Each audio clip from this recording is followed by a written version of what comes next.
You ready to get started? Okay. Welcome, everyone. We'll get started. I have a lot of stuff to go over today, and I know that the worst possible strategy for giving a talk is to stand between you and beer. So my name is Connor Cunningham. I'm an architect on the Core SQL team, and today we're going to be doing a talk on basically scale-up, scale-out cloud models to do massive scale computing. So a little bit about me. I have been working at Microsoft primarily building database engines in one form or another for 17 plus years. My focus is query optimizers, so I make search space problems and algorithms, and effectively that morphed into making applications go fast. And then after a while, I was asked to go spend time working on SQL Azure to make that better, and I helped develop the recently announced V12 servers, which substantially improved the compatibility with regular SQL Server and is now taking off like gangbusters in the market, so we're very excited about that. And one of the main things I would do there after we got the basic architecture right is I would take large-scale ISVs and onboard them onto the platform.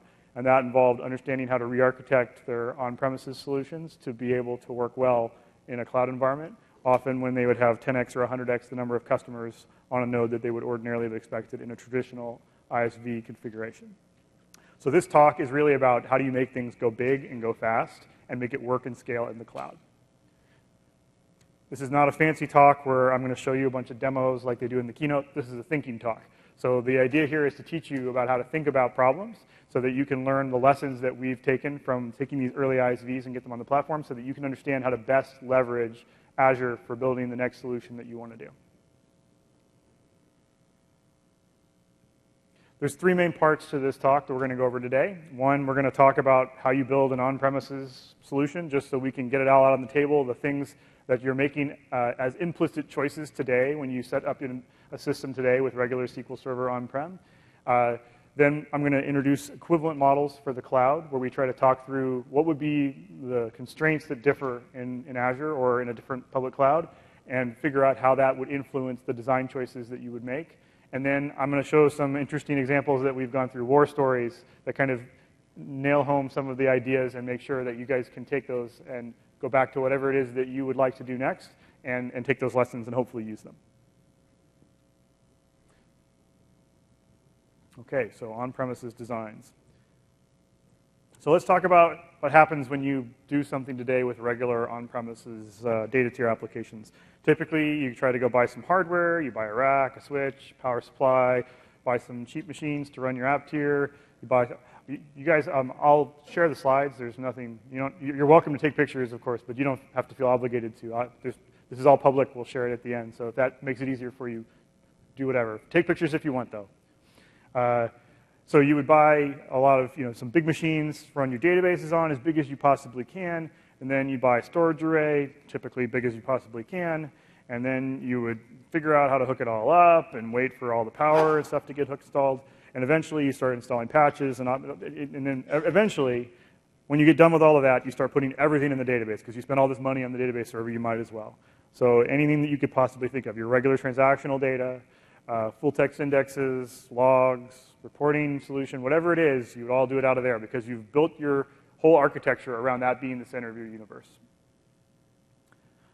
Key thing to note is that you're setting up the hardware configuration, and often the distance on the network between your application tier and your data tier is often relatively short. They might even be on the same switch. So your network latency is typically as fast as you want to spend money on, and it's up to you to configure that. You get to control that completely. That'll be important in a little bit. And the other little detail is that when you try to figure out, well, how much storage space should I buy, or how many IOPS should I buy? The answer is, well, this is probably going to grow over time, and so you'll usually do something like a 3-year budget cycle and say, well, my estimate is X, and then you'll double that just so that you're not too wrong, and then you'll massively over-provision your database machine's initial needs and also total size in the hopes that you don't run out. And if you do, then you start over. So this is the model today. I've sort of generalized it a little bit, but this is what I've seen whenever people try to go install regular SQL Server today. Now, when we start going into the application patterns, it's a little bit more of the same. There's some pattern that people usually write these days to try to speed up their application development. They either do ASP.NET, Entity Framework, Model View Controller, link queries, whatever it is that happens to be popular this week. Some of them are better than others at writing database operations, but some of them are really great at selling SQL cores, and I appreciate all of that since I get paid for that. However, the general idea is often there's a bias, especially in smaller companies or agile companies, to try to write code as quickly as possible and think about performance or data tier design second. And having chatty applications is okay if you're on that fast network. And then once you get done with initial application functionality, you tune it well enough till it works just well enough on your hardware, and then you ship it. And you're putting everything down in the database that you possibly need because that's the easiest place to put it since you've already bought all the hardware. So let's be explicit about what choices we made. We're trying to scale up the data tier by buying hardware early, and if we mess up, we buy bigger hardware and freak out, or buy more memory, or whatever it is. You put lots of things in the database because that's what you've spent your money on, and you own the hardware, and the hardware can't fail, so you have double, and you have an HA solution, and you spend a bunch of time hopefully setting it up and having a backup strategy, hopefully, and then you get to manage all of that. So this is not a bad model, and it's gotten us really, really far in the world, right? There's nothing wrong with this model. If this model works for you today, and you just want to port that model into the cloud at a certain size machine, it all works fine. So if you don't have, if you've got a machine that's only running 5% capacity and you're not really hammering on the machine all day, it's likely that you can pretty much take that architecture and just move it to the cloud, put it in some IaaS VMs, call it good. And then you can listen to the rest of the talk if you want or not. But fundamentally, the boundary is when that doesn't work. What's going to happen when you hit a limit there? So let's talk a little bit about how Azure is set up and what kind of design patterns reflect the limitations and the opportunities that come from having some differences versus the on-premises model. I like to think of it this way when I describe it. First of all, when you start building a solution, you have your developer box. And it's probably not the most powerful machine, although these days they're quite nice. Maybe it's your laptop. Maybe it's an old box that you have laying around. And you can make that thing and scale to whatever limit it can go. And you can buy a bigger machine if you need to scale up further, right? Get a big production database box. That works pretty well. And then when you get really serious, you can do something like buy one of our PDW, now called APS, data warehouse appliances, where maybe you have 60 or 100 nodes, and you can have that thing still look like a single system image, single transaction model. You connect to it, but behind the scenes, it's doing scale out for you. And that goes up even further at a higher price point. But at some point, you hit a limit where it either is not possible to scale further up on a single database box, or it gets so expensive that you don't want to, and the economics don't make sense. And so single system image models tend to break at some point, and the exact size varies over time and based on the market conditions, but the key thing is the cost point is so high that you eventually get to the point where it's just silly. So early SQL Azure had a relatively small limit. It was actually smaller than that dev box. So you had maybe hundreds of people on the same machine, all with databases there, and you didn't really get a whole machine's worth of capacity. Same thing with the VMs. The machines that they had running in early Azure were modest at best, right? Several cores, but certainly not big machines. These days, we've made a lot of progress on getting newer generation hardware into Azure, and so the size point for what you get with premium SQL Azure databases is much, much bigger, but it's still kind of limited to a single box, or more specifically, a single primary with a whole bunch of other single machines running as secondaries. So the size of your actual data operation is still kind of constrained to a box, and whatever size box we can sell you, that's the limit of what you can do today in SQL Azure. Scale-free models is what we like to call things that don't have this problem, because they've approached how they build their application differently. So this talk is fundamentally about how to think about building applications so that you don't have the limit that we just talked about. So if you can fit something into a model that doesn't depend on a single machine to make everything work well, then you have the opportunity to potentially spread that over lots of different machines, and those machines can be cheaper. You don't need to have the big honkin' database machine with the huge storage array, and you don't necessarily have to buy all of that up front. You could buy a couple of machines now and a few machines later. Whether you're using the cloud or on-premises, you can just buy things in smaller chunks if you can get them to fit on standardized size machines. So let's go review the model differences you have in the cloud. You don't have to buy the hardware, which is kind of nice. So if you just want to run something for a day and then turn it off, you only get billed for that day, or by the hour in SQL Azure specifically, by the minute for VMs, if I recall correctly. So you can tune on your current needs, and if you want to spend more money on hardware right now and not tune, you can. If you want to tune your application, you might be able to run in a smaller VM size or a smaller database size. Great, that can often save you money. And you have a limitation, which is we provide some standardized set of hardware SKUs. You can't just come to us and say, I want this specific machine from this vendor. We don't work that way. In the cloud, it's not economical to do so, but there are lots of machines of a standard configuration that you can get lots of. From a data tier, when you start looking at it, you can still put everything in the database, and for the most part, that works. There's nothing wrong with that, but there's some types of data, maybe log data, that might not necessarily be the same amount of value that you have on your transactional data, and some of that data doesn't need to go in a database. The cost difference between running in SQL Azure versus putting log files in Windows Azure Storage can be substantial. If all you want to do is have a file system to store things, Windows Azure Storage is a file system, and it's relatively cheap. Pennies per, whatever, per month. And SQL Azure, you're paying for resource-intensive, warm database transactions. So those are different price points. So just, you start thinking differently about, well, do I have to put the data here? Do I not have to put the data there? As you look at the price points, especially when you're paying by the hour or by the minute for that stuff. And once you get to having a whole bunch of machines, then you have this problem, well, I have to get my data across all of them. I have to figure out my data model and how they align. We'll talk about how to do that in a minute. So we have these sharding patterns, which we'll go through, which just describe how to do it for databases. And then fundamentally, once you get into having a whole bunch of machines, the problem is that the odds that all of them are going to keep working is not 100%. In fact, if each machine has a small probability of failing, then eventually you have enough machines, then there's almost a guarantee that a machine will be failing all the time in your solution. So therefore, you have to build your application a little differently to be able to recover from failures. And you also have to start thinking about what's the SLAs that different parts of your application needs. So if you need an SLA of 25 nines, that doesn't even make sense in a conversation in a public cloud today because it's just not possible. You can't even achieve 5 nines that easily in a regular on-premises SQL Server solution. It's very, very hard to do so. If you think about it, 5 nines is less than a minute of downtime a month, which means you can't even patch, basically.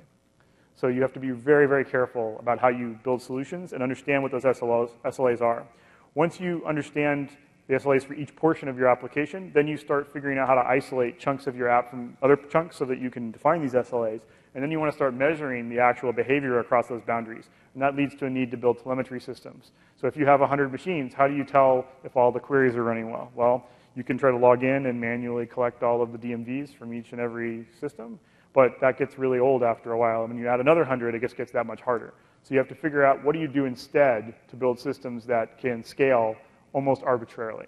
And so a lot of the focus of what we've been doing in running the SQL Azure service, which has about 1.4 million databases running at scale right now and growing substantially, that runs on a system with no DBAs and has a telemetry system to sort of guide both the management, alerting, and upgrade cycle of that whole system. So we do that in a manner using our telemetry to help us drive how we get business value for you at a price point that's affordable. Okay, so let's go through a couple of the details that we have. How many people heard the terms IaaS and PaaS? Yes? Okay, good. Just bear with me. I have to level set every time I talk if I haven't talked to you guys before. So there's a question I got in the session we had just before this. Was a Q&A about SQL Server. And the question boiled down to, I like management control. I want to be able to control everything, but I like this PaaS thing. Can I have both? And the answer is, well, no, basically. You can't have both exactly. Over time, those lines will get more blurred, they'll get closer together, but fundamentally, you have to ask some questions to figure out where do you sort in the world for what do you really want. Because depending on what you want to maximize, there are some business choices about how you architect your application today. And some of those can be SQL-based, and some of those can be completely other things. So often in the on-premises world, the answer was just get some SQL and then put everything there, and no matter what it is, put it in there and hope it works. And that works great for some data and not as good for other data, but it was okay for a lot of data. When you get to the cloud world, you don't have to make those choices the same way because you're not spending all that money on the big machine anymore. You can instead buy a few machines that do this and a few machines that do search and a couple of other machines over here that do your NoSQL cluster if that's what you want. And you can hook them all together to make a solution instead of actually buying one big box and forcing you down a single technology choice. So the key questions that I typically ask people when I try to sort out what they want to do when they migrate to the cloud is, do you have an existing application, first of all? If you have an existing application and you're happy with it, that probably means that you're closer to an IaaS-based solution if you don't want to invest in any changes to it, because you typically have to port your application to get it to work against SQL Azure or any other database that's further away, or NoSQL Store. So if you have an existing application, that probably means IaaS. If you don't want to do any changes at all, you just want to get out of the data center management business. If you go one step past that and say, well, do you want to manage your application completely? Do you want to have control over exactly when things get backed up? Do you want to do all the patching yourself? And here, a lot of people say, no, I want to maximize on no management. I don't want to be in that business anymore. I want to focus on my business, not this stuff. And then the answer becomes, you actually probably want to look at a PaaS solution. SQL Azure for databases, and you can think if there's other managed services that exist as well in the Azure ecosystem. There's Elasticsearch and things like that, which give you other pieces of data storage that are not databases, but they do have data in them, and they can be useful for you as well. So that picture gives you choices next. Now, if you want absolute full control more than you want us to manage your system for you, then you're back in the IaaS camp. And then the last question is, do you want to use SQL? And I will admit my bias. I am the breadth architect for SQL Server's core engine. You're more than welcome to use non-SQL stores. I'm not going to teach you how today. But these exist in Azure, and they work for a set of solutions really, really well. But you need to figure out what kind of answer do you want, what kind of people do you want to hire, and what kind of solution do you want to build. If you want to build a SQL-based solution, then obviously there's a couple of choices, and I can encourage you to use SQL Server. I think it's a great product, or SQL Azure. If you want to use other technologies for different kinds of problems, we'll talk about a few examples and why we would choose those later on in the talk. You guys can interrupt me if there's any questions, by the way. We have time. I promise to make sure you get beer. Okay, so if you take nothing else from this talk, I want you guys to pay attention to the next two slides, because this is the special sauce. This is how you do it. This is all the marbles. It's great because I just sit around in my office now waiting for people, even internal teams in Microsoft, to come tell me, I can't scale anymore, my database is too slow, whatever. How do I make it work in the cloud? You guys are broken, blah, blah, blah. And then I turn around and I kind of go look at their application architecture, and it boils down to something close to this conversation. So even teams within Microsoft have trouble getting this right. It doesn't mean that it's actually hard. It's actually really simple, but you have to follow the rules exactly. So most people, when they learn to program, they don't necessarily go to computer science school and learn about distributed systems programming or anything crazy like that. They just figure out how to pick up a SQL book and start writing some code. And then eventually they talk to the DBA who tells them they have to do backups and this and that. And all of that is great. And the problem is that the path that you've been going down the last 10 years, 20 years, is all about that ecosystem and how it works on premises without understanding those boundaries that we talked about before. So let's talk about what you need to do to make a SQL database turn into something that can be scale-free, like we talked about before. Because if you can do that, then you can map it into a model where you don't need to buy a huge machine up front. You can instead buy smaller machines and figure out how to make your application still work effectively without having to make that major capital investment. So this picture here, for those of you who can't see, is just a database, and it has 3 tables in it. And it's the typical Northwind schema: customers, orders, order details, right? So a customer has 1 or more orders, and each order has 1 or more order details. And when you would do this in a traditional, regular SQL Server scale-up model, you would have a single database file, single MDF file, and then you would put these 3 tables in there, and you'd put all of your customers, all of your orders, and you'd have foreign keys back to all of the stuff, and it would just be, if you want to join them all together and run a query, you can just go ahead and write that one query. But you typically have 2 parts of your application if you were to deploy this in a real production environment. Your website would have an actual stored procedure or something that says, buy something, and it would go through and add a customer, and then you'd have somebody to add an order with all the order details, but you'd be typically dealing with 1 customer at a time, and probably 1 order at a time. You're not dealing with all the customers at a time unless you're running the end-of-month report. So you have to split these 2 parts of the problem in your mind. So you're going to accept that in order to get massive scale for my OLTP part of my application, I'm going to lose a little bit on the ability to query across all of the different tables, all the different customers at once. And I'll work on making that better for you, I promise. Just for the time being, assume that it's perfectly okay to say, you can't do select star from customers and get the right answer across your whole application anymore. And you take the parts of your app that are doing the reporting, and you don't do them right now. Just turn them off. And instead just say, I want to be able to have as many customers buying things on my website as possible. In fact, so much that it's going to be bigger than whatever the largest machine I can buy is. And now I'm going to figure out how to make my data model actually do that. Does everyone understand the problem? Are there any questions here? This is a good time to ask any, if you have any. Okay. I'll come back to this picture. I had to put it here because it's the only space I had. I wanted it in the slide deck for you guys. You don't need to read it right now. So I'm going to introduce a few terms. So let's call a database a shard. It's exactly a database. There's nothing different about it. But you can have more than one. And a database shard has, each shard has the same basic schema. So you'll have customers order details in each shard, but conceptually, you won't put all of the customers in a shard. You'll put some of the customers in a shard, and you'll co-locate the data, the orders and the order details for each customer. So if I have a customer in shard 1, I will have all of their orders and all of their order details, but I won't have, I'll never have a case where customers separate across table data is split across multiple databases, but I will have the case where not all customers are in the same database. So I'll put some set of customers down in another database, and I have a different table, same schema in shard 2 that I can just put them in there. So it doesn't really matter which one I put them in. So now I can have 2, or I can have 2,000, or 10,000, or whatever number of databases I want. And I can put those across n machines instead of one machine. I just have to figure out how to get to them. So now the problem I have to solve is, if I want to insert a new order, I want to click purchase on the website, I have to route to the right machine with the right database on it, and then just run the same local transaction, the same sprock that I would have done before. Just run it there. And you can complete the transaction, right? I can't necessarily tell how many customers I have or how many orders I finished today across the whole solution, but I can commit one order. Does everyone get this idea? Right? At some level, it's pretty straightforward when you stare at it like this. But if you have an existing application and you've developed over 10 years, it's likely that you didn't care about this distinction because you didn't have to. Now, this is painful because this is the point where I'm telling you, you can't have your cake and eat it too, right? Your report queries are broken. Reporting services doesn't work. Nothing works anymore, right? That part's completely busted, and you have to do something about that. It's okay. I'll work on that in a second. But you can take orders, and hopefully you can fulfill them. Okay. Questions on the OLTP part? Yes, please. What about shared data, like the products? Yeah, great. So the term that I like to use for this is a corpus.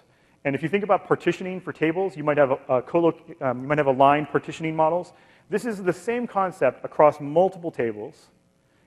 However, not everything shards the same way, right? So products and warehouse or whatever isn't the same sharding. So you have two choices in that world. You can either say, I'm going to duplicate the products in every single shard, have a products table, but it's the same one, and it needs to be static at that point to make it really work. And then anytime I add a new product, I have to add it in every single one. Or you can have a different set of tables that are sharded in a completely different way on a different set of machines, and then you have a problem of how would I join all those things together later, right? So effectively, you need a query processor that can deal with this problem for you, and one doesn't really exist completely right now. So today, in SQL Azure, we have a set of technologies that we've shipped to try to make this data model concept work better for you. We haven't built the whole solution yet, and I'm not allowed to tell you that we're building the whole solution, but you get the same rough idea. You talk to the Connor, and he's telling you about this. It's probably important. So the stuff that we're doing here is we've got a sharding library that kind of goes with ADO.NET, where you can say, I've got this key, find me what machine or what database connection string would be where this guy is. And then you can transparently go get that. And it works in a way that even if some of those databases are completely unavailable right now, the whole system keeps working. There's some distributed systems magic that we're doing to deal with the fact that there's failures at very, very large scales for this. The second thing that you need is, hey, I want to go update my shared reference data. I want to add a new product. Can you automate that so that I can have a job which just goes through all of them and tries to insert that? They've got this thing which does that there as well in that same library. So you can just say, insert a new row into my products table, and it'll keep retrying, even on databases that might be failing over right now, until they're come back up, so that you make sure that you get a consistent end picture across all of your systems. So once you have this, you can manually go do your report server query, right? You can go to each machine, and you can do count star of orders that happened today, and then you can add all those up at the end as a two-step job and get the equivalent data that you had before. It's a little bit more painful than it is right now with reporting services in a single solution image, but you can run this on 10,000 machines if you want, if you do it right. And we have. Any questions on what sharding is? I use the term corpus, kind of like a line partitioning. It's a set of tables that are sharded the same way within the same exact set of physical databases. I use the term shard to mean database, and then I use shardlet, which is just a single customer order detail grouping, all the logical data for the data model that you want to put together. Does that make sense? Okay. So now, if I'm an ISV, what do I do now that I have this? Well, the first thing that you would typically do with a traditional on-prem ISV is you'd ship a copy of your software, and it would go with a copy of SQL Server. They'd put a database on that SQL Server to run your app, and you'd sell that as a packaged thing. Customer would provision the hardware and run it all there. Well, what's happened in the world of the cloud is the ISV is actually running the hardware on, say, Azure, and they start looking at it and go, wait, do I need to have a single database per customer? And the answer sometimes is yes, if the schema is different or they have a lot of data, if it's an ERP app or something big, yes, you would just keep the same model. But if it's something that's kind of free, there's a freemium tier and you have only a little bit of data per customer, and you pay by the database in SQL Azure, would you build that model? No. You would start figuring out, I want to put a bunch of customers in one database so that I can save money. And then I'll manage that fact that I've got a whole bunch of them. All I have to deal with is, a machine might fill up. I might not have any more database space. So I have to split these shards. But the good news is we know how to do that because we understand the data model. We can just copy half of the rows. It's like a split partition equivalent. And there's logic in the library that I referenced earlier to do that as well. The Elastic Scale library, which is in preview right now, public preview. So you have the mechanisms to say, okay, well, this database filled up. What should I do? Click the split button. Now I have one more database, but my business is growing, so all I have to do is manage my cost function. But I can now save a lot of money on my data tier by figuring out how to take all the stuff that I need and cram it into the smallest number of databases I can possibly get away with, and then give customers a great experience. And what you'll probably find is you have a couple of customers that are really active in any service, and then you have a bunch of people that practically never log in. Or you have trial offers that haven't been converted to paid offers yet. So you end up having this exponential picture, this long tail, where you have some customers that are really, really busy, and then it gets all the way down into the long tail, and they're cold. And those cold things are just cost. So you can pack them into a much smaller number of databases and save a ton of money. And that's effectively what most of the large-scale ISVs are doing right now, including most of the first-party ones that you've seen. So if you go run Visual Studio Online, they have millions and millions of accounts. And guess what data model they're using? If you go look at SharePoint, it's running a model very, very similar to this. So third parties do as well. It's not just Microsoft, but this is how you get to the massive scale system. So once you have this mechanism, you can use it to build internet scale services. Before, you would sell something to one person. Now you can sell to all people. That's the mental difference you have to put in. You want to sell to the world. So technically, you want a solution that can scale to billions, and typically, within a region, tens of millions or hundreds of millions of customers. And that's possible with this algorithm. Are there questions on how an ISV would use this data model?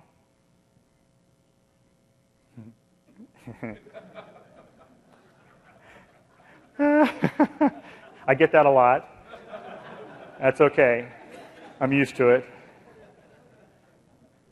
Okay. So I'd like to jump back now to the picture about what is the on-premises model for how you design an application, and now what's the cloud equivalent model for that when you start thinking about the things that we've just learned. So you have a set of predetermined data centers that you didn't get to pick, and they may or may not be right next door to you. They may or may not be close enough that you don't care about the latency to your network, but typically they're close enough that you don't care too much for most applications. But for some, maybe. You don't control the actual hardware that's set up there. You don't control the physical network topology, so there's probably more switches between each part of your application and where you are now there. You're not all on the same switch anymore, so network latencies can be a little bit higher depending on your application and how chatty it is. That can have substantial impact on whether you're happy or not. The VM sizes are still limited, meaning you can't necessarily, this is not as big a problem as it was 2.5 years ago, because we have G-series SKUs that are massive, bigger than a lot of on-premises machines. But a long time ago, when you only get 4 cores, that's often not as big as your database machine. So that could be a challenge. So you have abundantly cheap storage, limited IOPS, and some latency issues, the current situation. And machines can fail all the time. We're patching them in the background for you, so that we'll take them down, and you don't get to pick when they go down. So you have to build your HA solution to deal with that. And then for SQL Azure, we, underneath the covers, deal with trying to keep the database fully available by having multiple replicas, and then we'll deal with the primary going down by failing over to the secondary transparently for you. So you just have to reconnect. So your application needs a little bit of tweaking to make that work, because these are not planned. You don't get to plan them at the scale that they're running here in the cloud. So you may or may not have all the pieces that you need compared to your on-prem solution, right? There's Azure Active Directory, but you don't have a domain controller necessarily unless you want to set one up yourself. You can use AAD or you can use ADFS to try to extend your on-prem solution to the cloud. There's lots of different things you can do there, but it's not the same picture. Fundamentally, what you end up having is you have a load balancer. Every service in Azure has a load balancer, which you could think of as a piece of hardware or a couple of machines in software that do network address translation and scale up, scale out, and they end up being a layer, another switch that you have to walk through. So you get to your app to your machine, and then you start going out to the next service, and you have to go up a couple of switches and then over to another cluster, and then into that. And there's often multiple machines behind the scenes because, for example, SQL Azure is giving you an HA solution. So there's three or four machines usually backing up your specific database so that you can have HA and have it fail over, since that's all built in. And interestingly, you can have as many past databases as you want. If you want to have 10,000 databases, it's the same to me as having one database. As long as there's capacity there, and we've already provisioned enough machines, you can just go up tomorrow with a credit card and start creating them. We have some quotas. We don't let you necessarily do it without having a conversation with you about how many you wish to have, because sometimes at certain scales we want groups to sign EA agreements with us to make sure we talk about guaranteeing the capacity for periods of time at certain scales. But overall, you can just go create databases and have a good time. And as many as you want. Same thing with queues. There's actually systems for queues. It's kind of like Service Broker. And there's Windows Azure Storage, which is pretty much like a SAN. You can put files on it, and it works as a scale-out storage model. So the neat part about this is you don't have to buy the machines. And as long as you can get your solution to map into something that can scale out instead of scale up, you've actually got a really, really good opportunity to leverage this system as you grow your business without necessarily having to grow every single thing that goes in your business today. You don't have to buy more DBAs. You don't have to buy more hardware. You can decide when you want to purchase those assets instead.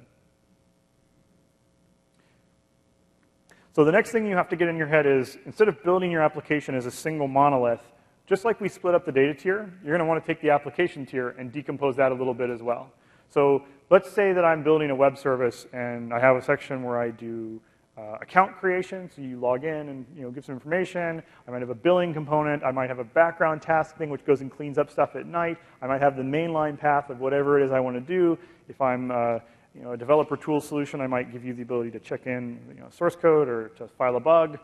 Whatever the system is that you are building, those each have pieces. And you need to think about those pieces separately instead of thinking of them as a single entity. And the reason you do this is, all of a sudden, if you want to keep your whole service up all the time, which, by the way, now that you're on the cloud, people expect, you can't have it down for maintenance for 4 hours on Saturday, right? That just doesn't work anymore. How many people have tried to go to their bank on the weekend, one time you have free time to go do whatever your banking is on the website, and they tell you that you can't go there because, oh, things are down today? Only a couple of you. Come on, let's be honest. It's the only time I have free time to do all the stuff I'm supposed to do to make sure the mortgage gets paid and stuff like that. And that's the time that they decide to take the whole thing down for hours. And I can't tell you how upset I am about that. Well, I can, but not on stage. So ultimately, the cloud has an SLA typically, right? For SQL Azure, the SLA that we tell customers is 4 nines. So that means 99.99% of the time, we aim to have your database available for you to connect. And that translates to 5 minutes a month of downtime, which is far, far less than the hours that I get from one of my banks.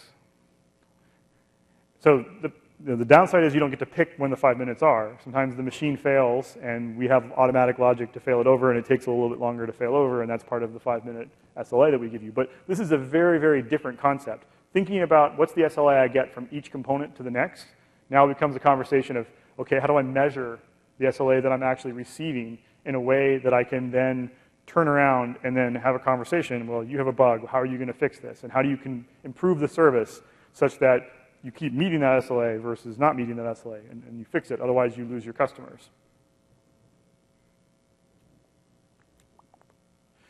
When you build these types of solutions, you split apart the chunks. You have to set up high availability so you can start trying to meet some SLA, because an individual VM for an IaaS solution will not give you any more than 3.5 nines. And the reboot time can be 15 minutes or longer in some cases. So that's not going to meet a 4 nines SLA unless you pair that together with a set of other technologies to get you a combined SLA for whatever your service is. So service-oriented architecture plus SLAs on public compute is effectively what this boils down to. The thing that probably wasn't part of the service-oriented architecture discussion from several years ago was how much telemetry you have to collect on the system in order to figure out if this thing works. Because if I build a solution and it works for 5 VMs, okay, I can probably still get a single person to stare at that thing and make it work. If I have 50,000 VMs, the answer becomes substantially harder to make that claim, right? So SQL Azure is growing at massive, massive scales right now, and we just keep adding new hardware. And the only way we can make it work is by making everything do scale-out patterns effectively, because we're not hiring that many more people to deal with that. It's just, there's no DBAs. It's just us. So as developers, we are highly motivated to make sure that it doesn't fail. Or if it does fail, it automatically recovers. So that system leads to figuring out how to decompose all the things that can fail down to the smallest unit, and then taking that, figuring out how to harden that, and then how to talk to the rest of the system instead of building a monolith. Okay, so the things to take away from this: failures do happen, right? Network can go down, OSs get patched, upgrades of the bits, the machine can die, the machine can start to fail in a funny way and not completely die. I had a hard drive at home fail last 2 weekends ago, and this is a sad story because my daughter and I had been playing Minecraft, and the server would come up, but it would basically allow the hard drive would do reads, but it didn't. It just silently failed on writes. So after a month and a half of playing Minecraft and making a beautiful world with her, I got the monthly patch from Windows Update and rebooted, and my world was gone. And I have not seen a more upset 9-year-old. So I now have a new hard drive and a different backup strategy for my Minecraft world. So let's just say the SLA that I got out of my single hard drive was insufficient to achieve the desired results. This is the mental picture that you have on a smaller scale for your business, on a smaller scale than what you see in your business, but the idea is the same. You need to figure out, what do you need out of your SAN vendor, or what do you need out of your storage layer, or what do you need out of your database layer, or this database specifically, in order to get the system to work. And you're not going to get 5 nines, 6 nines, 7 nines. It's just not possible to get less than a minute of downtime. And what does that even mean, right? If you had to think about what it means to do less than a minute of downtime, on SQL Server, you're not doing patches except every few months, and very, very carefully. And you're very careful about even how you do failovers at that point. So you typically end up having to do retry loops and make one part of your application able to understand that the other part's not working. So instead of just retrying over and over and over again, after a while you should back off and just say, yeah, I'll try once a minute until it comes back up. Because what you actually find is, because they fail, if you get really aggressive at retrying, which you would do in an on-premises application, what ends up happening is, if the system is just under duress on the layer below you, retrying all the time can kill it. So those types of systems require that you decouple and understand the impact of massive, essentially denial of service attacks created by your own code. How many people here have taken a distributed systems class in college or anything like that? Yes, a couple of you. Yeah, this is probably obvious to the small set of people who have done this, because once you start building those systems, you have to learn all the different failure points, and you have to do homework assignments on this. But the vast majority of people don't have graduate degrees in computer science, so this is not obvious because no one's ever told you that this is going to happen. So there's a great paper that James Hamilton wrote. He now works at Amazon, but at the time he worked over in Bing, effectively, and it was on how to do distributed systems design in data centers. And you assume things fail, and how do you do backoffs, and all the different do's for writing a good distributed systems program. So if you want to go look up something, James Hamilton Distributed Systems paper is a good paper to read on that. Okay, so let's talk about the pricing model differences, and then I promise I'll start talking about fun examples, because we're getting close to beer time, right? So the payment models in SQL Azure and Windows Azure generally are different, right? You pay for databases and VMs when they're alive and up. You don't pay for them when you drop them.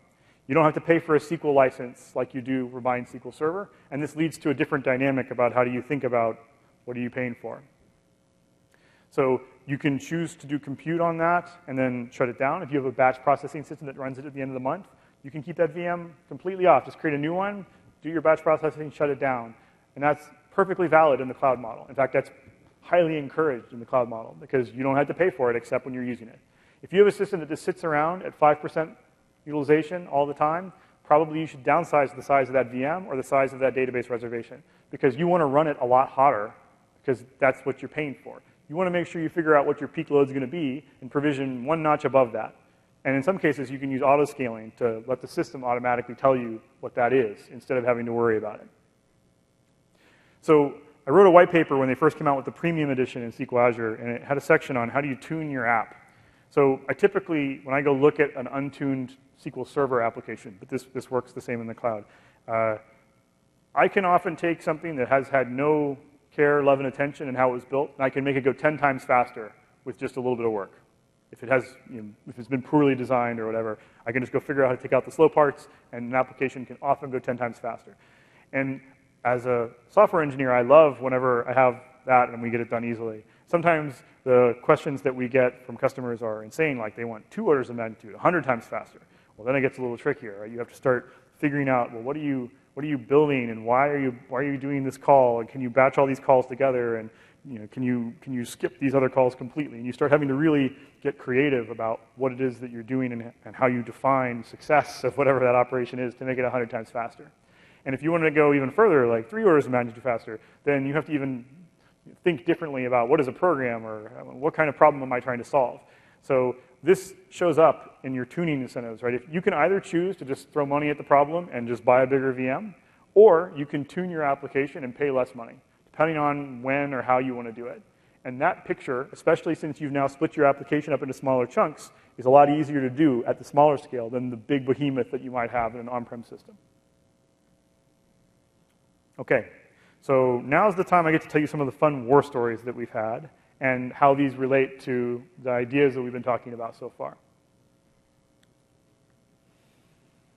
Okay, so a few years ago, there was a presidential election, as some of you may have known.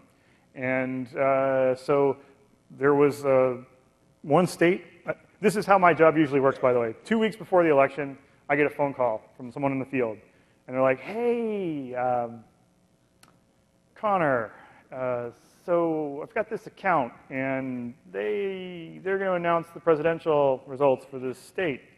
And they built it on SQL Azure. This guy's gone all in, and they've been doing some initial testing, and they're having some trouble. I'm like, have they done scale testing on this? And they're like, no. And 2 weeks to the election, and they've done no scale testing on a solution that's supposed to announce presidential result elections for a large state. It turned out to be a very important state in this particular last election. It determined who won. So this is like my 9:30 in the morning. It's like, okay, what am I going to do? Extemporaneous architecture, go. So after a little bit of work, we figured out what's their application pattern and how do you make it work.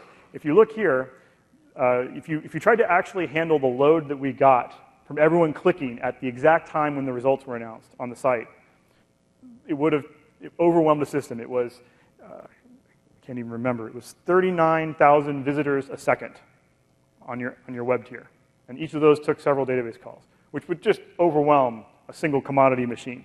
This is before we had premium databases out in the market, by the way. So we just had 300 people on that machine, including this one poor guy who now had 39,000 requests forecast against it. And the answer is you have to change the problem. Right? In this case, we used an internal version of premium databases to kind of isolate this customer away from everyone else so that we could get that to work. And then we said, you know what?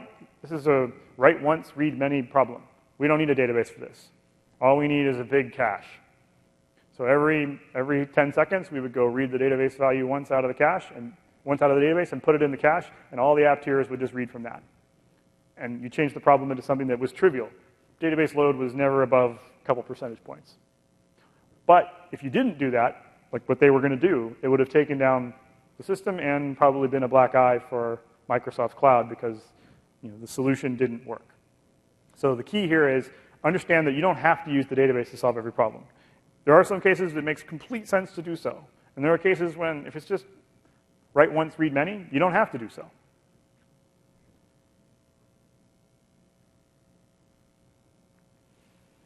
Okay, so another ISV that we spent time with, I had to go travel to Europe to deal with this one.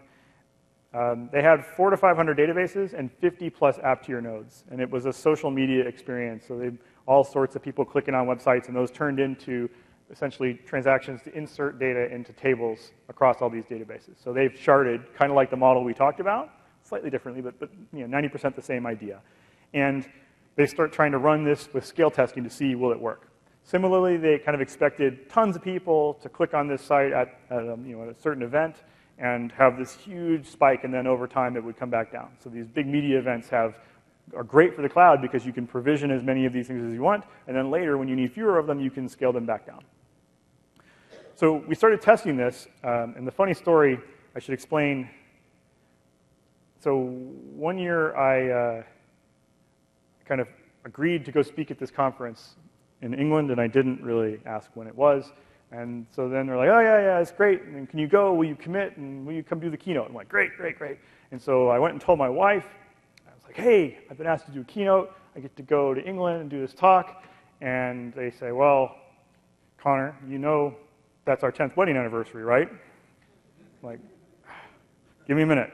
So I asked my parents very nicely to watch our child, quickly bought my wife a business class ticket to England to spend the weekend there, a nice romantic getaway now, to save that. So that was year one. The next year was the year, the day before my wedding anniversary. We had a whole team spun up trying to deal with load testing. It was having trouble. We had the test all set up in our lab. We were starting to run all these big tests there. And I told the team, whatever you do not call me tomorrow on my 11th wedding anniversary because I'm not going to screw this up again. 5 o'clock in the morning, what happens? I get a phone call, oh God, the website's broken, blah, blah, blah, nothing's working, we need you, Connor, go fix things. So I spend a good chunk of my day turning into a zombie, and it turned out to be this particular problem. And I turned it into a neat little paper that I shared around internally that kind of described the lesson. So I'll teach the lesson to you now. So if you have a bunch of VMs, and you have, they're all part of the same solution, you have a load balancer, it's going to round robin distribute all of those things there. If you have database connections to a whole bunch of scaled out databases, SQL Server and thus SQL Azure has caching of connections. So when you create a connection, it'll keep that connection around for 5 minutes or whatever before it shuts it down, because if you connect again, it'll reuse the same connection, it doesn't have to go set it up, it's a lot faster.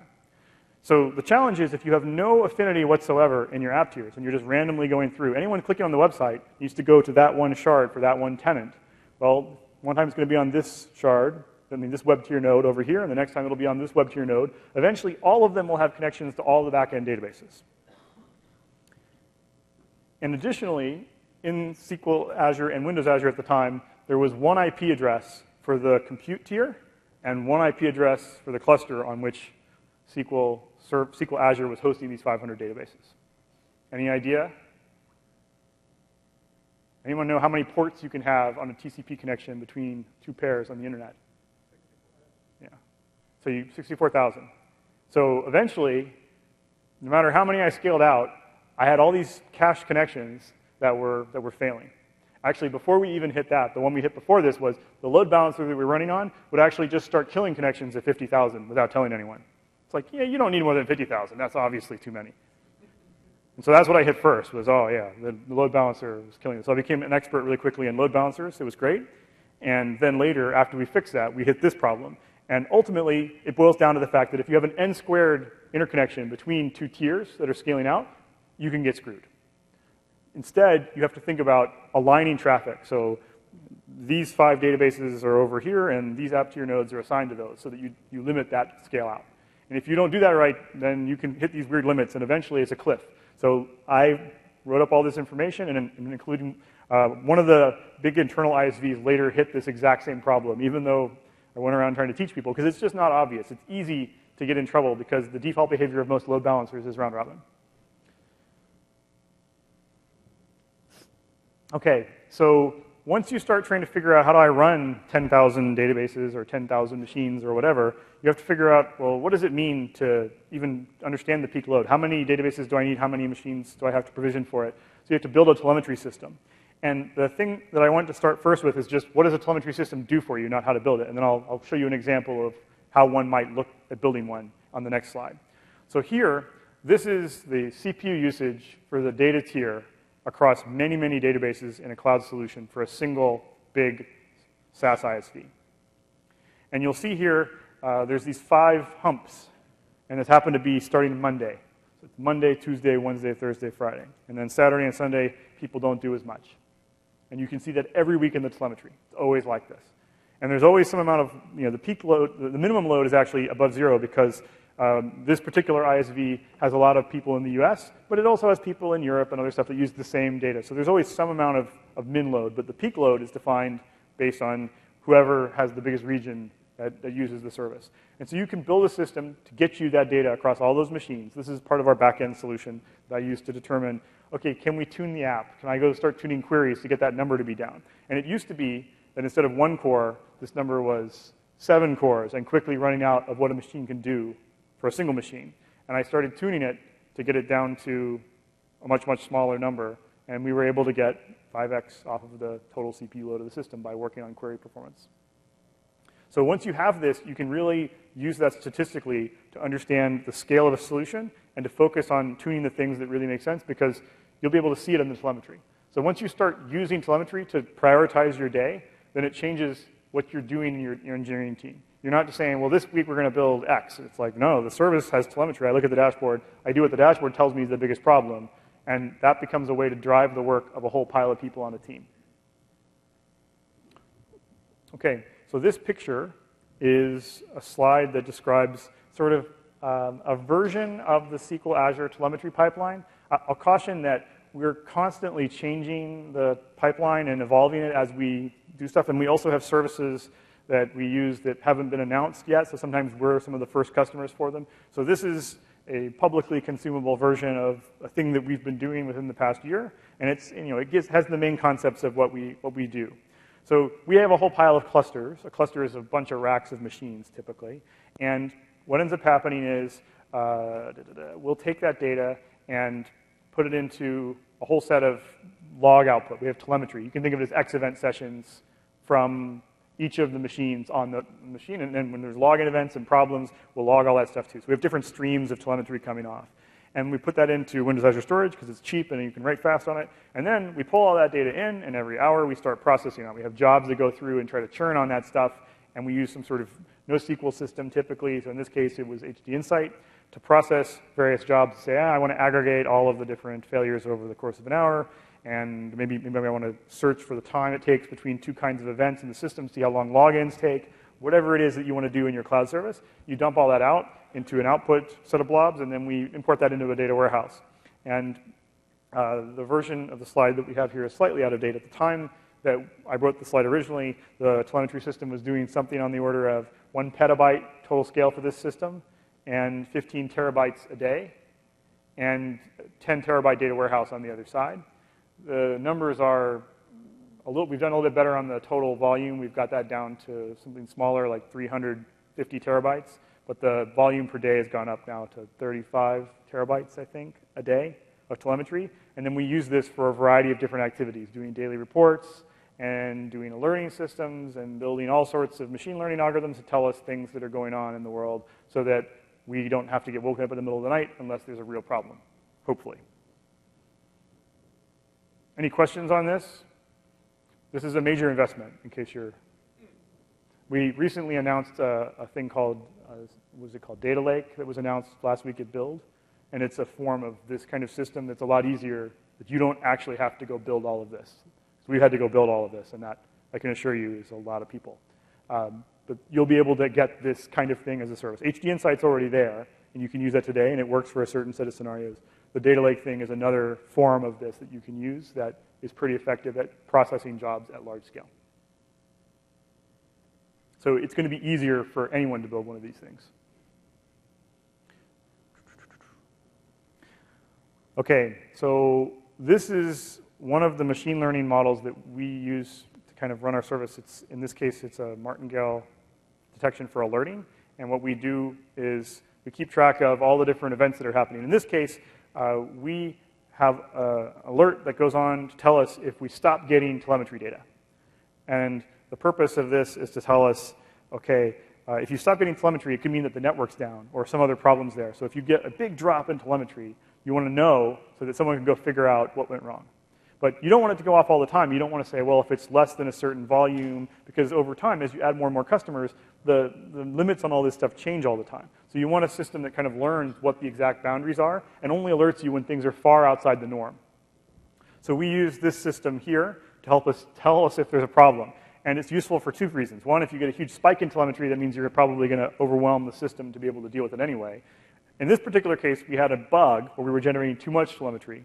And then we deployed a fix for that, and our telemetry system alerted us that the amount of telemetry dropped precipitously, which is good in this case because we fixed a bug, but it couldn't tell that because it was just a decomposed system. So as a result, we were able to get the right behavior out of the system. We got an alert. We resolved it as doesn't matter. We have cases where we have huge numbers of failures that happen, and we can tell whether they're outside the norm for, say, database creation failures or something like this that gives us similar stuff. And we run these all day on our service. So this is part of that telemetry pipeline that I described on the last slide. So once you start getting into this kind of system, then all of a sudden, you can have the system tell you when there's something wrong, and you don't actually have to think about it anymore.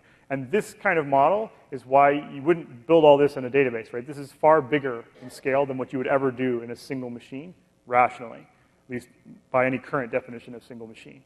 So as a result, you have to build systems differently, but once you get there, then you can start processing and doing aggregations across many, many machines and get the same kinds of problems that you would solve in a traditional SQL box at a scale that fits a normal system. So this is my last slide. I will stop here, and if you guys have questions, I will be happy to take them now. Thank you for your attention.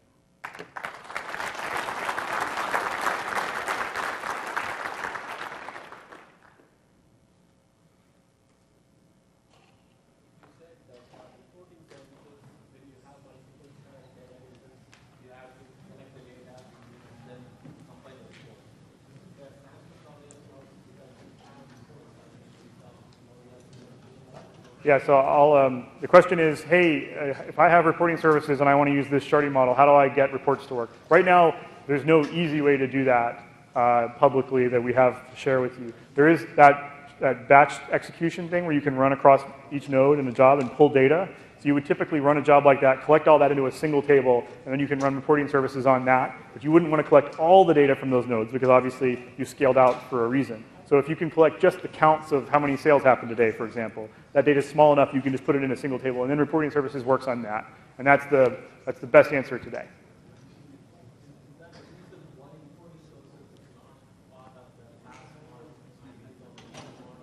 So is there a reason why reporting services is not part of the PaaS model? We actually had a reporting services PaaS service, and we discontinued it. There wasn't enough usage on it.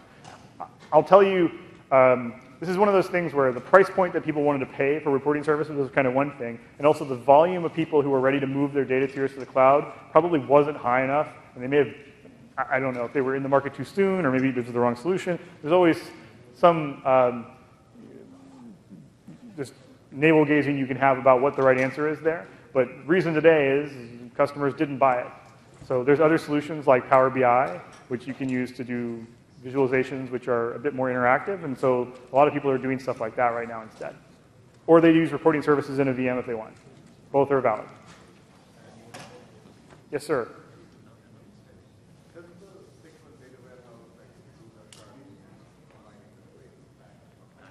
So the question is, does SQL Data Warehouse, the service that we announced last week at Build, automatically do sharding and split queries back up and put them together automatically? Yes. It does, just like PDW. It's very similar to what PDW does, yes. The model that I'm describing here, the libraries that we have, actually can go to arbitrary scales practically, so thousands of nodes, and it's not providing you a single system image abstraction. SQL DW, the service, will provide you a single system image abstraction, so it's like that scale-out model that I showed in the scale-free graph picture earlier in the slide deck. Yes, sir.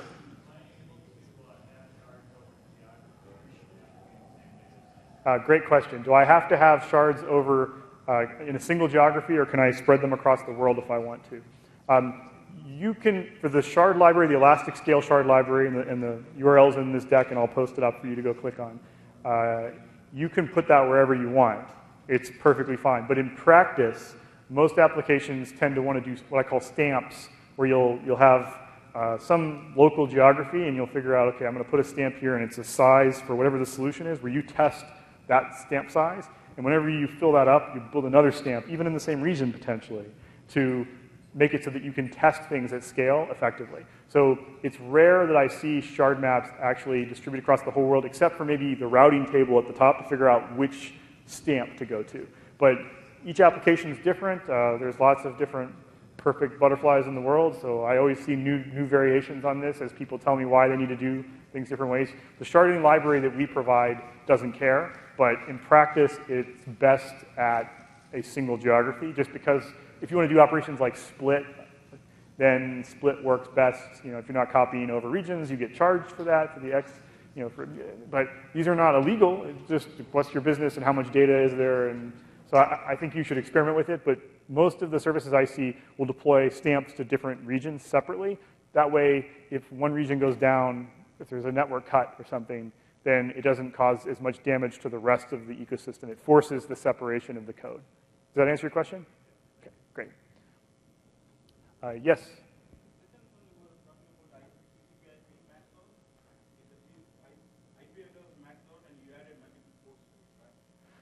For the question about the n squared issue where we ran out of TCP ports, can you repeat your question? Oh, right. What did we do to fix that problem? Right, great question. I didn't explain that. I apologize. So TCP has the limit. So going to IPv6, for example, doesn't work. So you can add more TCP addresses. You can reduce the amount of connections in the connection pool. You can get more alignment. You can have fewer shards. All of these things would work. In our particular case, we did a combination of cutting down the number of cached connections per database, and also we added more IP addresses in the solution that we had. So we ended up figuring out how to scale out the number of ports into a form where it wouldn't hit the limit.